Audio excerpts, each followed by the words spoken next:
श्री शिव पुराण विदेश्वर संहिता। शिव नाम जप तथा भस्म धारण की महिमा, त्रिपुंड के देवता और स्थान आदि का प्रतिपादन। ऋषि बोले, महाभाग व्यास शिष्य सूत जी, आपको नमस्कार है। अब आप उस परम उत्तम भस्म महात्म्य का ही वर्णन कीजिए। भस्म महात्म्य, रुद्राक्ष महात्म्य तथा उत्तम नाम महात्म्य, इन तीनों का परम प्रसन्नता पूर्वक प्रतिपादन कीजिए और हमारे हृदय को आनंद दीजिए। सूत जी ने कहा, महर्षियों, आपने बहुत उत्तम बात पूछी है। यह समस्त लोगों के हितकारक विषय है।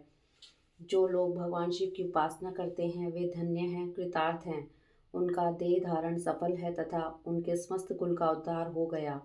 जिनके मुख में भगवान शिव का नाम है, जो अपने मुख से सदाशिव और शिव इत्यादि नामों का उच्चारण करते रहते हैं, पाप उनका उसी तरह स्पर्श नहीं करते जैसे खदीर वृक्ष के अंगार को छूने का साहस कोई भी प्राणी नहीं कर सकते। हे श्री शिव, आपको नमस्कार है। श्री शिवाय नमस्तुभ्यम। ऐसी बात जब मुंह से निकलती है तब वह मुख समस्त पापों का विनाश करने वाला पावन तीर्थ बन जाता है। जो मनुष्य प्रसन्नता पूर्वक उस मुख का दर्शन करता है उसे निश्चय ही तीर्थ सेवन जनित फल प्राप्त होता है। ब्राह्मणों, शिव का नाम, विभूति, भस्म तथा रुद्राक्ष, ये तीनों त्रिवेणी के समान परम पुण्य में माने गए हैं। जहाँ ये तीनों शुभतर वस्तुएं सर्वदा रहती हैं, उसके दर्शन मात्र से मनुष्य त्रिवेणी स्नान का फल पा लेता है। भगवान शिव का नाम गंगा है, विभूति यमुना मानी गई है तथा रुद्राक्ष को सरस्वती कहा गया है। इन तीनों की संयुक्त त्रिवेणी समस्त पापों का नाश करने वाली है। श्रेष्ठ ब्राह्मणों, इन तीनों की महिमा को सद द्विलक्षण भगवान महेश्वर के बिना दूसरा कौन भली भांति जानता है। इस ब्रह्मांड में जो कुछ है वह तो केवल महेश्वर ही जानते हैं। विप्रगण, मैं अपनी श्रद्धा भक्ति के अनुसार संक्षेप से भगवान नामों की महिमा का कुछ वर्णन करता हूँ। तुम सब लोग प्रेम पूर्वक सुनो। यह नाम महात्म्य समस्त पापों को हर लेने वाला सर्वोत्तम साधन है। शिव इस नाम रूपी दावानल से महान पातक रूपी पर्वत अनायास ही भस्म हो जाता है। यह सत्य है, इसमें संशय नहीं। शौनक, पाप मूलक जो नाना प्रकार के दुख हैं वे एकमात्र शिव नाम से ही नष्ट होने वाले हैं। दूसरे साधनों से संपूर्ण यत्न करने पर भी पूर्णतः नष्ट नहीं होते। जो मनुष्य इस भूतल पर सदा भगवान शिव के नामों के जप में लगा हुआ है, वह वेदों का ज्ञाता है, वह पुण्य आत्मा है, वह धन्यवाद का पात्र है तथा वह विद्वान माना गया है। हे मुने, जिनका शिव नाम जप में विश्वास है, उनके द्वारा आचरित नाना प्रकार के धर्म तत्काल फल देने के लिए उत्सुक हो जाते हैं। भगवान शिव के नाम से जितने पाप नष्ट होते हैं, उतने पाप मनुष्य इस भूतल पर कर नहीं सकते।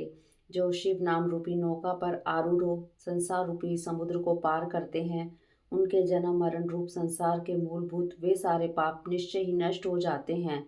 महामुने, संसार के मूलभूत पातक रूपी पादपों का शिव नाम रूपी कुठार से निश्चय ही नाश हो जाता है। जो पाप रूपी दावानल से पीड़ित हैं, उन्हें शिव नाम रूपी अमृत का पान करना चाहिए, क्योंकि पापों के दावानल से दग्ध होने वाले लोगों को उस शिव नाम अमृत के बिना शांति नहीं मिल सकती। जो शिव नाम रूपी सुधा की वृष्टि जनित धारा में गोते लगा रहे हैं, वे संसार रूपी दावानल के बीच में खड़े होने पर भी कदापि शोक के भागी नहीं होते। जिन महात्माओं के मन में शिव नाम के प्रति बड़ी भारी भक्ति है, ऐसे लोगों की सहसा और सर्वदा मुक्ति होती है। मुनीश्वर, जिसने अनेक जन्मों तक तपस्या की है, उसी की शिव नाम के प्रति भक्ति होती है, जो समस्त पापों का नाश करने वाली है। जिसके मन में भगवान शिव के नाम के प्रति कभी खंडित न होने वाली असाधारण भक्ति प्रकट हुई है, उसी के लिए मोक्ष सुलभ है। यह मेरा मत है।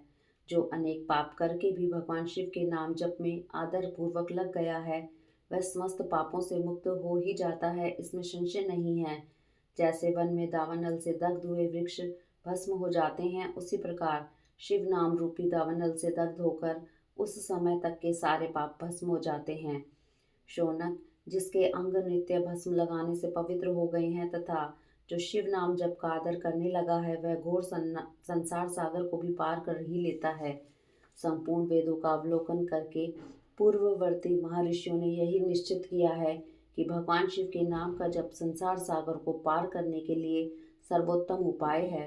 मुनिवरों, अधिक कहने से क्या लाभ। मैं शिव नाम के सर्व पापहारी महात्म्य का एक ही श्लोक में वर्णन करता हूँ।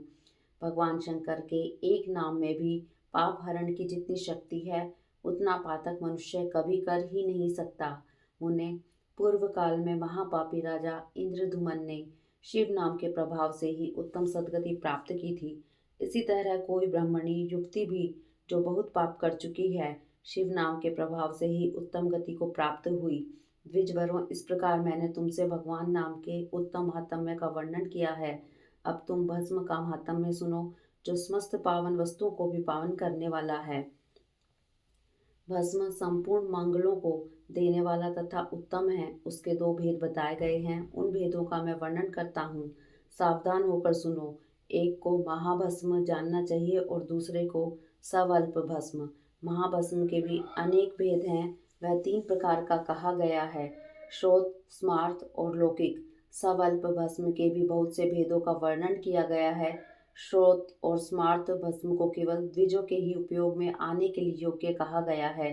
तीसरा जो लौकिक भस्म है वह अन्य सब लोगों के भी उपयोग में आ सकता है। श्रेष्ठ महर्षियों ने यह बताया है कि द्विजों को वैदिक मंत्र के उच्चारण पूर्वक भस्म धारण करना चाहिए।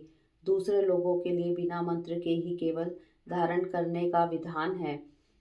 जले हुए गोबर से प्रकट होने वाला भस्म आग्नेय कहलाता है। महामुने, वह भी त्रिपुंड का द्रव्य है, ऐसा कहा गया है। अग्निहोत्र से उत्पन्न हुए भस्म का भी मनीषी पुरुषों को संग्रह करना चाहिए। अन्य यज्ञ से प्रकट हुआ भस्म भी त्रिपुंड धारण के काम में आ सकता है। जाबाली उपनिषद में आए हुए अग्नि इत्यादि 7 मंत्रों द्वारा जल मिश्रित भस्म से धूलन, विभिन्न अंगों में मर्दन या लेपन करना चाहिए। महर्षि जाबाली ने सभी वर्णों और आश्रमों के लिए मंत्र से या बिना मंत्र के भी आदर पूर्वक भस्म से त्रिपुंड लगाने की आवश्यकता बतलाई है। समस्त अंगों में सजल भस्म को मलना अथवा विभिन्न अंगों में तिरछा त्रिपुंड लगाना, इन कार्यों को मोक्षार्थी पुरुष प्रमाद से भी न छोड़े, ऐसा श्रुति का आदेश है। भगवान शिव और विष्णु ने भी तिर्यक त्रिपुंड धारण किया है। अन्य देवियों सहित भगवती उमा और लक्ष्मी देवी ने भी वाणी द्वारा इसकी प्रशंसा की है। ब्राह्मणों, क्षत्रियों, वैश्यों, शूद्रों, वर्ण संकरों तथा जाति भ्रष्ट पुरुषों ने भी उद्दूलन एवं त्रिपुंड के रूप में भस्म धारण किया है।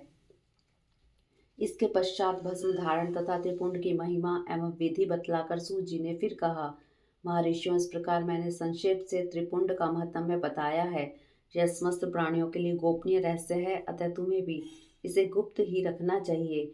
मुनिवरों, ललाट आदि सभी निर्दिष्ट स्थानों में जो भस्म से 3 तिरछी रेखाएं बनाई जाती है, उन्हीं को विद्वानों ने त्रिपुंड कहा है।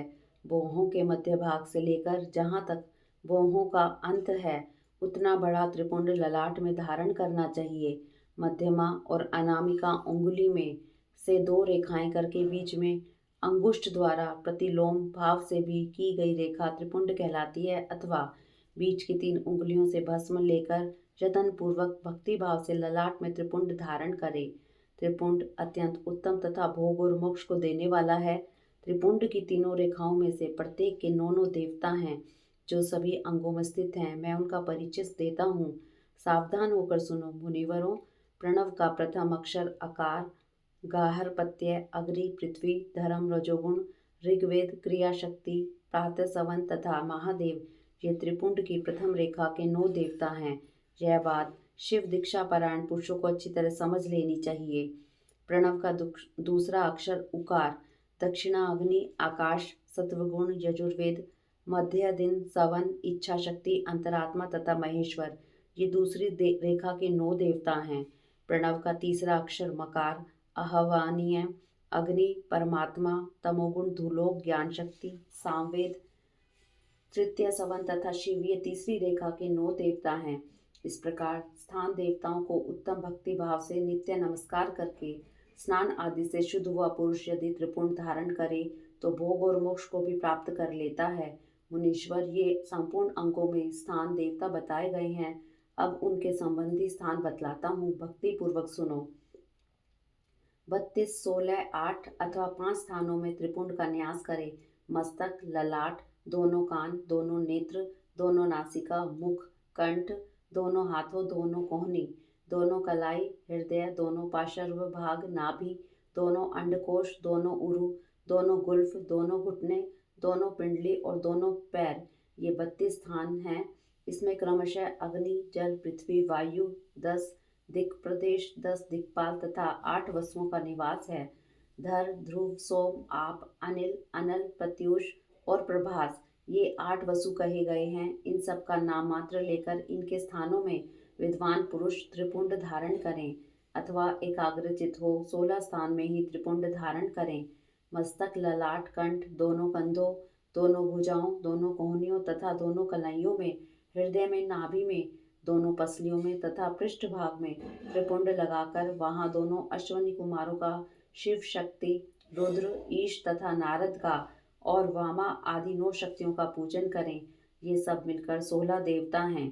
अश्वनी कुमार 2 कहे गए हैं, नासत्य और दस्त्र अथवा मस्तक, केश, दोनों कान, मुख, दोनों भुजा, हृदय, नाभि, दोनों उरु, दोनों जानु, दोनों पैर और पृष्ठ भाग, इन 16 स्थानों में 16 त्रिपुंड का न्यास करें। मस्तक में शिव, केश में चंद्रमा, दोनों कानों में रुद्र और ब्रह्मा, मुख में विघ्नराज गणेश, दोनों भुजाओं में विष्णु और लक्ष्मी, हृदय में शंभु, नाभि में प्रजापति, दोनों उर्वों में नाग और नाग कन्याएं, दोनों घुटनों में ऋषि कन्याएं, दोनों पैरों में समुद्र तथा विशाल पृष्ठ भाग में संपूर्ण तीर्थ देवता रूप से विराजमान है। इस प्रकार 16 स्थानों का परिचय दिया गया। अब 8 स्थान बतलाए जाते हैं। गुह्य स्थान, ललाट, परम उत्तम, कर्ण युगल, दोनों कंधे, हृदय और नाभि, ये 8 स्थान हैं। इसमें ब्रह्मा तथा सप्तऋषि, ये 8 देवता बतलाए गए हैं। मुनीश्वरों, भस्म के स्थान को जानने वाले विद्वानों ने इस तरह 8 स्थानों का परिचय दिया है। अथवा मस्तक, दोनों भुजाएं, हृदय और नाभि, इन 5 स्थानों को भस्म वेता पुरुष ने भस्म धारण करने के योग्य बताया है। यथासंभव देश काल आदि की अपेक्षा रखते हुए उद्धूलन, भस्म को अभिमंत्रित करना और जल में मिलाना आदि कार्य करें। यदि उद्धूलन में भी असमर्थ हो तो त्रिपुंड आदि लगाएं। त्रिनेत्रधारी, तीनों गुणों के आधार तथा तीनों देवताओं के जनक भगवान शिव का स्मरण करते हुए नमः शिवाय कहकर ललाट में त्रिपुंड लगाएं। ईशाभ्याम नमः ऐसा कहकर दोनों पार्श्व भागों में त्रिपुंड धारण करें। बीजाभ्याम नमः यह बोलकर दोनों कलाइयों में भस्म लगावें। पितृभ्याम नमः कहकर नीचे के अंग में, उमेशाभ्याम नमः कहकर ऊपर के अंग में तथा भीमाय नमः कहकर पीठ में और सिर के पिछले भाग में त्रिपुंड लगाना चाहिए। हरिओम तत्सत। इति श्री अध्याय 26 और 27 23 और 24। रुद्राक्ष धारण की महिमा और उसके विविध भेदों का वर्णन। सूत जी कहते हैं, महाप्राग, महामते, शिवरूप शौनक, अब मैं संक्षेप से रुद्राक्ष का महात्म्य बता रहा हूँ, सुनो। रुद्राक्ष शिव को बहुत ही प्रिय है, इसे परम पावन समझना चाहिए। रुद्राक्ष के दर्शन से, स्पर्श से तथा उस पर जप करने से वह समस्त पापों का अपहरण करने वाला माना गया है। मुने, पूर्व काल में परमात्मा शिव ने समस्त लोगों का उपकार करने के लिए देवी पार्वती के सामने रुद्राक्ष की महिमा का वर्णन किया था। भगवान शिव बोले, महेश्वरी शिवे, मैं तुम्हारे प्रेमवश भक्तों के हित की कामना से रुद्राक्ष की महिमा का वर्णन करता हूँ, सुनो। महेशानी, पूर्व काल की बात है। मैं मन को संयम में रखकर हजारों दिव्य वर्षों तक घोर तपस्या में लगा रहा। एक दिन सहसा मेरा मन शुद्ध हो उठा। परमेश्वरी, मैं संपूर्ण लोगों का उपकार करने वाला स्वतंत्र परमेश्वर हूँ, अतः उस समय मैंने लीलावश ही अपने दोनों नेत्र खोले। खोलते ही मैंने मनोहर नेत्रपुटों से कुछ जल की बूंदें गिरी। आंसू की उन बूंदों से वहां रुद्राक्ष नामक वृक्ष पैदा हो गया। भक्तों पर अनुग्रह करने के लिए वे अश्रुबिंदु स्थावर भाव को प्राप्त हो गए। वे रुद्राक्ष मैंने विष्णु भक्त को तथा चारों वर्णों के लोगों को बांट दिए। भूतल पर अपने प्रिय रुद्राक्षों को मैंने गौड़ देश में उत्पन्न किया। मथुरा, अयोध्या, लंका, मलयाचल, साहिगिरी, काशी तथा अन्य देशों में भी उनके अंकुर उगाए। वे उत्तम रुद्राक्ष असहाय पाप समूहों का भेदन करने वाले तथा श्रुतियों के भी प्रेरक हैं। मेरी आज्ञा से वे ब्राह्मण, क्षत्रिय, वैश्य और शूद्र जाति के भेद से इस भूतल पर प्रकट हुए। रुद्राक्षों की ही जाति के शुभाक्ष भी हैं। उन ब्राह्मण आदि जाति वाले रुद्राक्षों के वर्ण श्वेत, रक्त, पीत और कृष्ण जानने चाहिए। मनुष्य को चाहिए कि वे क्रमशः वर्ण के अनुसार अपनी जाति का ही रुद्राक्ष धारण करें। भोग और मोक्ष की इच्छा रखने वाले चारों वर्णों के लोगों और विशेषतः शिव भक्तों को शिव पार्वती की प्रसन्नता के लिए रुद्राक्ष के फलों को अवश्य धारण करना चाहिए। आंवले के फल के बराबर जो रुद्राक्ष हो वह श्रेष्ठ बताया गया है। जो बेर के फल के बराबर हो उसे मध्यम श्रेणी का कहा गया है और जो चने के बराबर हो उसकी गणना निम्न कोटि में की गई है। अब इसकी उत्तमता को परखने की यह दूसरी उत्तम प्रक्रिया बतलाई जाती है। इसे बताने का उद्देश्य है भक्तों की हित कामना। पार्वती, तुम भली भांति प्रेम पूर्वक इस विषय को सुनो। महेश्वरी, जो रुद्राक्ष बेर के फल के बराबर होता है वह उतना छोटा होने पर भी लोक में उत्तम फल देने वाला तथा सुख सौभाग्य की वृद्धि करने वाला होता है। जो रुद्राक्ष आंवले के फल के बराबर होता है वह समस्त अरिष्टों का विनाश करने वाला होता है तथा जो गुंजा फल के समान बहुत छोटा होता है वह संपूर्ण मनोरथों और फलों की सिद्धि करने वाला है। रुद्राक्ष जैसे जैसे छोटा होता है वैसे ही वैसे अधिक फल देने वाला होता है। एक एक बड़े रुद्राक्ष से एक एक छोटे रुद्राक्ष को विद्वानों ने 10 गुना अधिक फल देने वाला बतलाया है। पापों का नाश करने के लिए रुद्राक्ष धारणा आवश्यक बतलाया गया है। वह निश्चय ही संपूर्ण अभिष्ट मनोरथों का साधक है, अतः अवश्य ही उसे धारण करना चाहिए। परमेश्वरी, लोक में मंगलमय रुद्राक्ष जैसा फल देने वाला होता है वैसा फलदायी दूसरी कोई माला नहीं दिखाई देती। देवी, समान आकार प्रकार वाले चिकने मजबूत स्थूल कंटक युक्त उभरे हुए छोटे छोटे दानों वाले और सुंदर रुद्राक्ष अभिलक्षित पदार्थों के दाता और सदैव भोग और मोक्ष देने वाले हैं। जैसे कीड़ों ने दूषित कर दिया हो, जो टूटा फूटा हो, जिसमें उभरे हुए दाने ना हो, जो वर्ण युक्त हो तथा जो पूरा पूरा गोल ना हो, इस 5 प्रकार के रुद्राक्षों को त्याग देना चाहिए। जिस रुद्राक्ष में अपने आप ही डोरा पिरोने के योग्य छिद्र हो गया हो वही उत्तम माना गया है। जिसमें मनुष्य के प्रतन से छेद किया गया हो वह मध्यम श्रेणी का होता है। रुद्राक्ष धारण बड़े बड़े पातकों का नाश करने वाला है। इस जगत में 1100 रुद्राक्ष धारण करके मनुष्य जिस फल को पाता है उसका वर्णन सैकड़ों वर्षों में भी नहीं किया जा सकता। भक्तिमान पुरुष 550 रुद्राक्ष के दानों का सुंदर मुकुट बना ले और उसे सिर पर धारण करे। 360 दानों को लंबे सूत्र में पिरोकर एक हार बना ले। वैसे वैसे 3 हार बनाकर भक्ति पारायण पुरुष उसका जगोपवीत तैयार करे और उसे यथास्थान धारण किए रहे। इसके बाद किस अंग में कितने रुद्राक्ष धारण करने चाहिए यह बताकर सूत जी बोले, महर्षियों, सिर पर ईशान मंत्र से, कान में तत्पुरुष मंत्र से तथा गले और हृदय में अघोर मंत्र से रुद्राक्ष धारण करना चाहिए। विद्वान पुरुष दोनों हाथों में अघोर बीज मंत्र से रुद्राक्ष धारण करे। उदर पर वामदेव मंत्र से 15 रुद्राक्षों द्वारा गुथी हुई माला धारण करे अथवा अंगों सहित प्रणव का 5 बार जप करके रुद्राक्ष की 3, 5 या 7 मालाएं धारण करें अथवा मूल मंत्र नमः शिवाय से ही समस्त रुद्राक्षों को धारण करें। रुद्राक्षधारी पुरुष अपने खाने पीने में मदिरा, मांस, लहसुन, प्याज, सहीजन, लिसोड़ा आदि को त्याग दे। गिरिराज नंदिनी उमे श्वेत रुद्राक्ष केवल ब्राह्मणों को ही धारण करना चाहिए। गहरे लाल रंग का रुद्राक्ष क्षत्रियों के लिए हितकर बताया गया है। वैश्यों के लिए प्रतिदिन बारंबार पीले रुद्राक्ष को धारण करना आवश्यक है और शूद्रों को काले रंग का रुद्राक्ष धारण करना चाहिए। यह वेदोक्त मार्ग है। ब्रह्मचारी, वानप्रस्थ, गृहस्थ और सन्यासी सबको नियम पूर्वक रुद्राक्ष धारण करना उचित है। इसे धारण करने का सौभाग्य बड़े पुण्य से प्राप्त होता है। उन्हें पहले आंवले के बराबर और फिर उससे भी छोटे रुद्राक्ष धारण करें। जो रोगी हो, जिसमें दाने ना हो, जिन्हें कीड़ों ने खा लिया हो, जिसमें पिरोने योग्य छेद ना हो, ऐसे रुद्राक्ष मंगल आकांक्षी पुरुषों को नहीं धारण करने चाहिए। रुद्राक्ष मेरा मंगलमय लिंग विग्रह है। वह अंतोगतवा चने के बराबर लघुतर होता है। सूक्ष्म रुद्राक्ष को सदा प्रशस्त माना गया है। सभी आश्रमों, समस्त वर्णों, स्त्रियों और शूद्रों को भी भगवान शिव की आज्ञा के अनुसार सदैव रुद्राक्ष धारण करना चाहिए। जातियों के लिए प्रणव के उच्चारण पूर्वक रुद्राक्ष धारण का विधान है।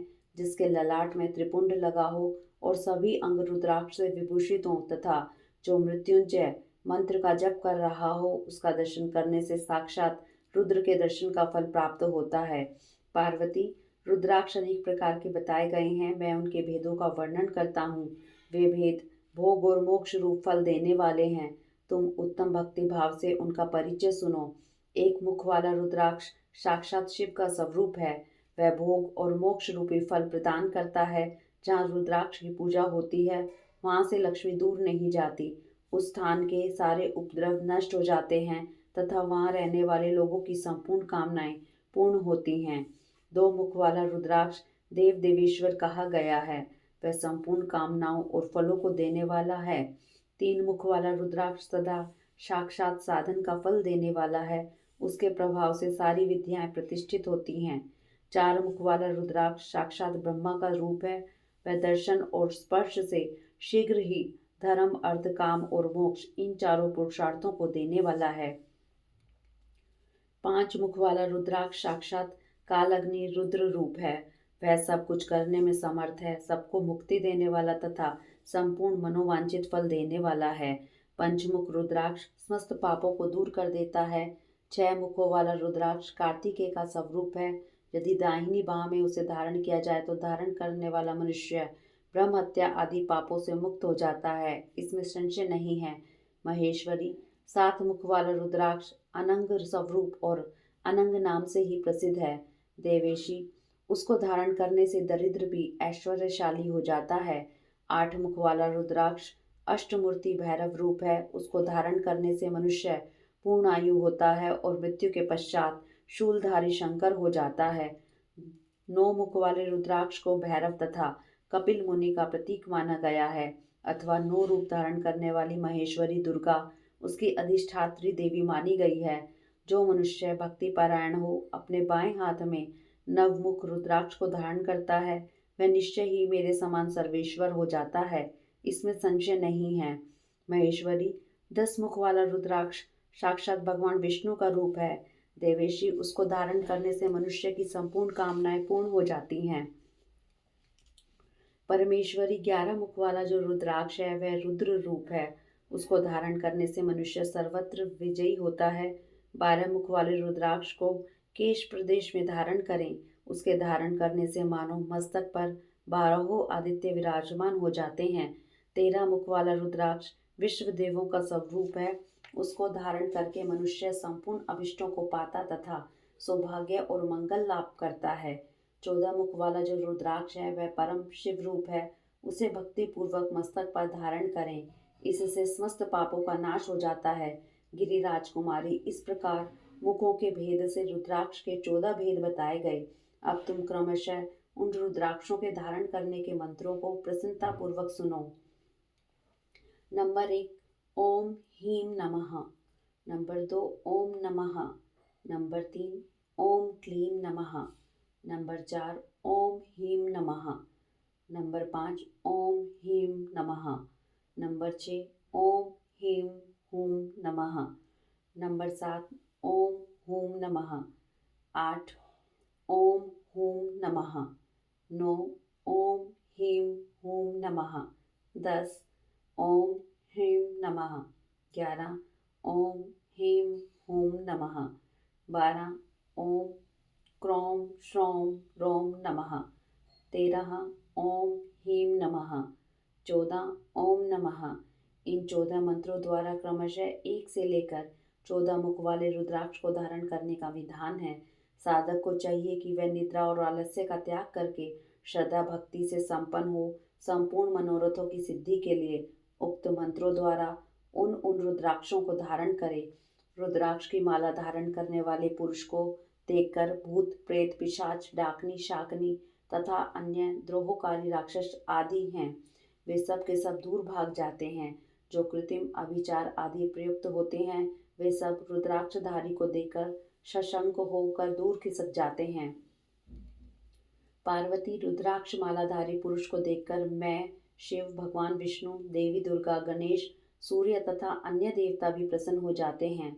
महेश्वरी, इस प्रकार रुद्राक्ष की महिमा को जानकर धर्म की वृद्धि के लिए भक्ति पूर्वक पूर्वोक्त मंत्रों द्वारा विधिवत उसे धारण करना चाहिए। मुनीश्वर भगवान शिव ने देवी पार्वती के सामने जो कुछ कहा था वह सब तुम्हारे प्रश्न के अनुसार मैंने कह सुनाया। मुनीश्वरों, मैंने तुम्हारे समक्ष इस विदेश्वर संहिता का वर्णन किया है।